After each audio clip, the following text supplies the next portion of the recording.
Hi everybody, welcome back. My name's Claire. I've just done a gorgeous flip cup. The colours I used were bronze, pale pink, ultramarine violet. Oh no, was that ultramarine violet? Permanent blue violet, pearl white, red, and Venetian rose. So beautiful colours. I did 3 flip cups on one canvas, and you can see these are the cups that are left. Now I had a lot of paint, so I've actually got, I don't know if you can see in there's still probably about an inch of paint left in each of these cups. And also I tilted a lot of paint off onto my worktop, so I've just scraped that up and I've got this wonderful cup of paint left. So there's a lot of paint there. I didn't mix this. I have scraped it up off my worktop and put it straight into this cup. So my plan, what I'm going to do is just create another painting out of the leftovers. I'm not quite sure how I'm going to do this yet, but I'm thinking about doing some sort of ring pours or straight pours onto another canvas just with these leftovers to see if I can create another painting out of what would otherwise be wasted paint, lost paint. I think the first thing I will do, I'm just interested to know what will happen with this cup. So as I said, I just literally scraped it up with my spatula and let it pour in. So it's not layered, it is all mixed together, but all the colours are separate at the same time. So just an experiment really. I've got 30 centimetre square round canvas. I think I'm just going to do a ring pour just to see what happens really. So I'm just doing tiny little circles in the middle. The bottom of the cup, the colours are a bit more separate. So at the moment, this all looks very samey. It will get more varied as we get towards the bottom of the cup. And if it's not varied enough, if it just looks a bit dull, I'm then going to put some of the other cups over the top.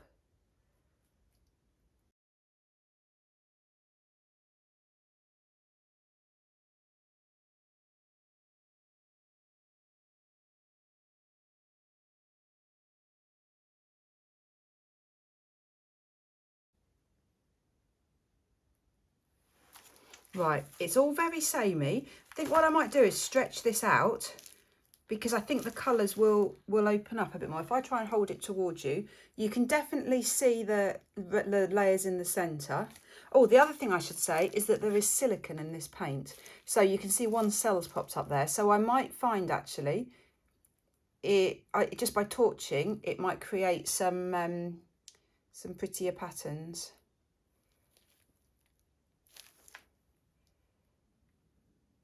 So the good thing about this, I'm not putting a flow extender down. The good thing is that the colours have blended more at the edge of this. So actually, if this rolls over on itself, it just doesn't matter because I'm only losing the more samey bit at the edges.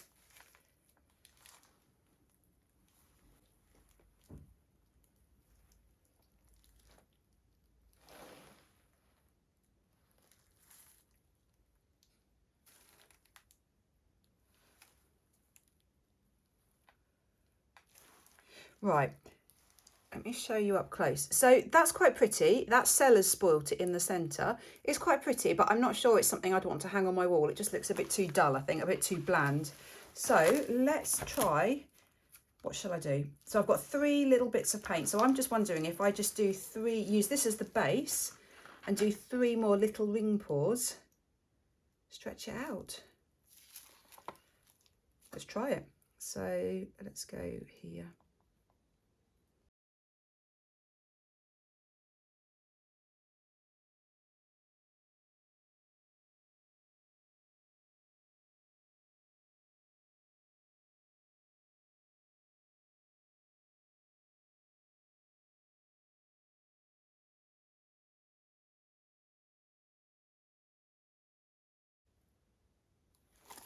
That's really pretty. Yeah, I'm happy with this decision. So this first layer is literally just going to function as a base. So same again.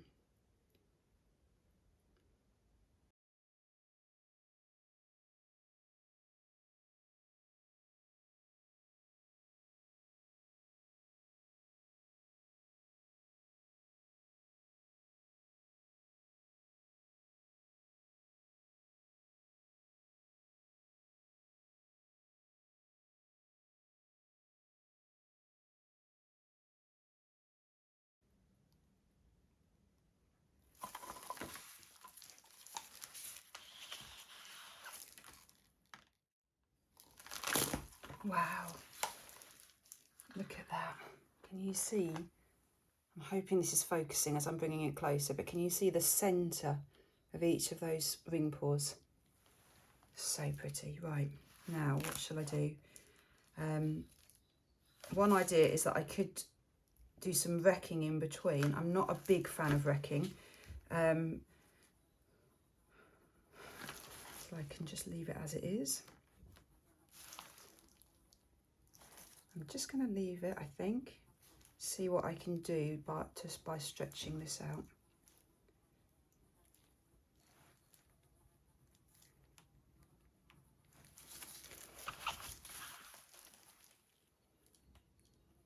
Lots of paint on here now, which is lovely.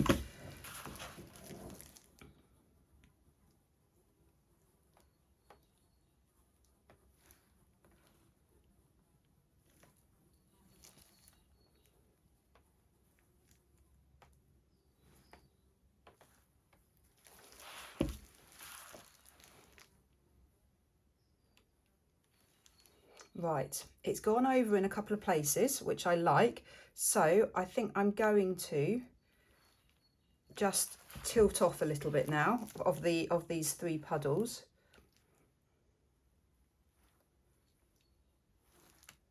And get that to really stretch out.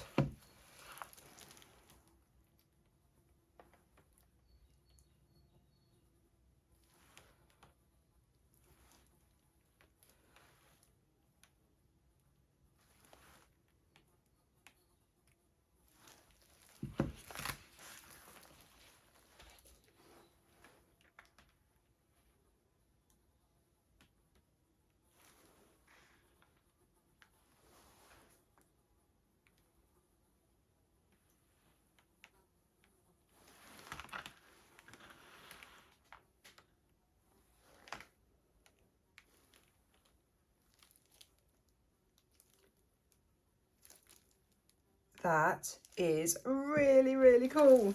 So it's a shame, in some ways I wish I didn't have silicone in this, because I've got a massive cell appeared there. Nothing I can really do about that unless I tilt that cell off. The other option is that I now torch it and get some more cells. I might just try to tilt that centre off, because that does spoil it a bit.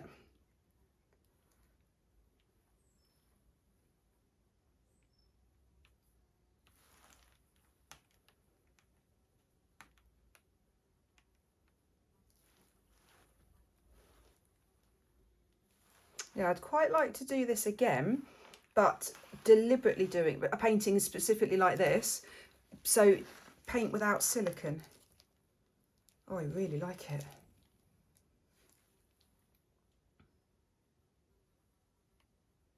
So I'm now just looking at the composition.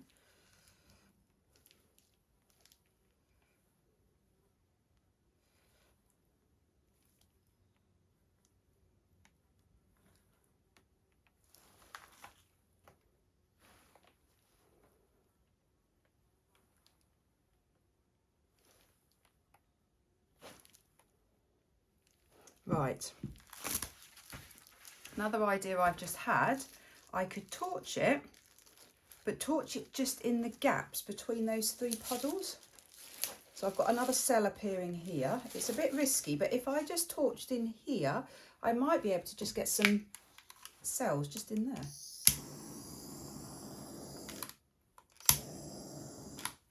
Let's see what happens.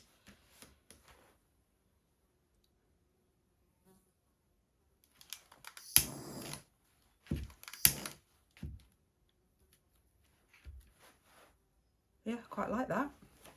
That just adds a bit more interest in that gap. So I've caught the edges slightly, so I've got some cells at the edge there.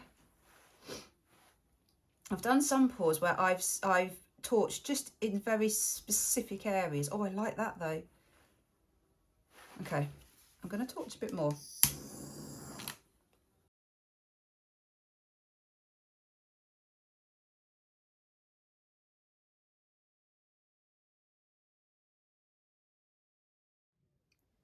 Right, I finished torching. I'm really happy I've torched. I really, really like this painting. I think I prefer this to the flip cup that I did originally. Wow, just let me show you. So you've got such a neat little ring pour here. Really, really happy with that. You can see all the amazing lines, but then just in massive contrast. Look at all those beautiful cells. I'm not stretched, I haven't stretched it since I've torched. So there's lots of cells and they're very small, but I just think that just adds beautiful detail next to the straight lines. What a contrast. So the bit in the centre, because it had mixed a bit more, you've got the cells, but the contrast is less. So you can't see, you can see the cells there, but the contrast is a lot less. And then cells and straight lines. That's so cool. I'm really pleased with it. And there, look at that. Really like doing this, torching just in some places. I'm definitely going to do this again. I really like this whole idea of having more than one ring pour on a canvas. I've done it before with straight pours, of having more than one straight pour on a canvas. I don't think I've ever done it with ring pours, and I really like it. Yeah, that's my favourite one there. It's just really neat in the centre. You've got some real depth there as well. Right, I'm really excited about this, so I'll be back when it's dry. This is such a cool painting. It's just so different. It's round, it's a round canvas. That's quite unusual for me. It's round ring pours, but it's also got cells. It's just so different from anything I've done before. So if I take you in close up, I'll show you. So you've got a really pretty centre there for the ring pour. Beautiful, beautiful lines. And then it's just surrounded by all of these really stripy cells. And then this river of paler in the centre. They just look like almost pebbles or little bits of glass, lots of glass washed up on a beach. Rounded bits of glass. And then that was the ring pour that I tilted off over the edge. And then again, just the pebbles and then the line, or maybe the water ripples and then the pebbles on the shore. And then this one is so neat in the centre. It's just the perfect centre to a ring pour. I love it. The colours are much more muted than I would normally go for, simply because they were scooped up colours and they were the ends of the cup. Let me show you the shine. So you can see that bronze cells, oh sorry, let me focus it better. You can see the bronze there, the iridescence. You get a sense, can you see the sparkle in the ring pour? So it is sparkly, but it's more subtle than the original painting with these original colours. Oh, you can see it really well that direction. But I will either varnish this or resin this, and those colours will just sparkle like anything. They'll look amazing. So let me know what you think. Please leave me comments. Let me know, should I do another one like this? I'm really tempted to do another ring pour or even a straight pour with silicone. That would be really interesting. See what results we get. Let me know what you think. Please do subscribe to my channel. And if you like the painting, just hit the like button, the thumbs up button. Great, thanks so much for watching. Bye.